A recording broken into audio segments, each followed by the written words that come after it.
চাঁদপুর জেলার ৮ উপজেলায় শত শত একর জমিতে করা হয়েছে মিষ্টি কুমড়ার চাষ। অন্য বছরের তুলনায় ফলন ভালো হয়েছে অনেক বেশি, কিন্তু সেটাই যেন কাল হয়ে দাঁড়িয়েছে কৃষকদের। ন্যায্য দাম পাচ্ছেন না কৃষকরা। কেজি প্রতি ১৬ টাকা খরচ হলেও ব্যাপারীরা দাম হাঁকাচ্ছে ৩ থেকে ৪ টাকা। ফলে বিক্রি করতে না পেরে খেতেই নষ্ট হচ্ছে মিষ্টি কুমড়া।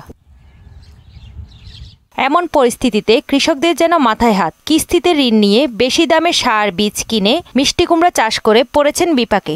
ফলে দুশ্চিন্তায় দিন কাটছে তাদের। বললেন তারা আর মিষ্টি কুমড়ার আবাদ করবেন না। সার বীজ এগুলার অনেক দাম গেছে, বদলি দামও গেছে, কিন্তু সেই হিসাবে আমাদের কুলমার দাম পাইতেছি না। কুলমা খেতি করছি কিস্তি টিস্তি উড়েয়া, পরায় আমার অনেক টাকা খরচ হয়ে গেছে। এই বছর আমি কুলমা খেতি করিয়া আমার প্রত্যেক কেজি কুলমাতে আমার ১৫ টাকার উপরে খরচ হয়ে গেছে। কুলমা ব্যাপারী আসলে ৩ টাকা ৪ টাকা কুলমা মূলায়। কুলমা খেতি করছি, এত টাকা খরচ কইরা টাকা উঠে না।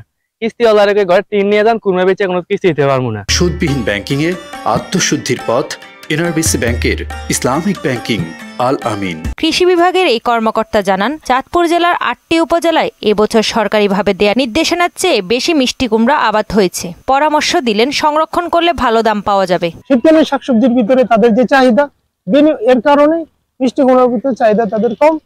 পরিশেষে তারা এই মিষ্টি কুমড়া এখন বিক্রিতে একটু সমস্যা হচ্ছে। তা আমরা তাদেরকে পরামর্শ দিচ্ছি, ভাই আপনারা মিষ্টি কুমড়াগুলি ২ মাস সংরক্ষণ করেন।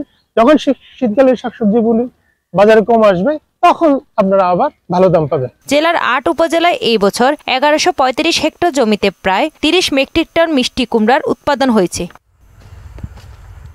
তাহসিন তারিন, মোহনা সংবাদ।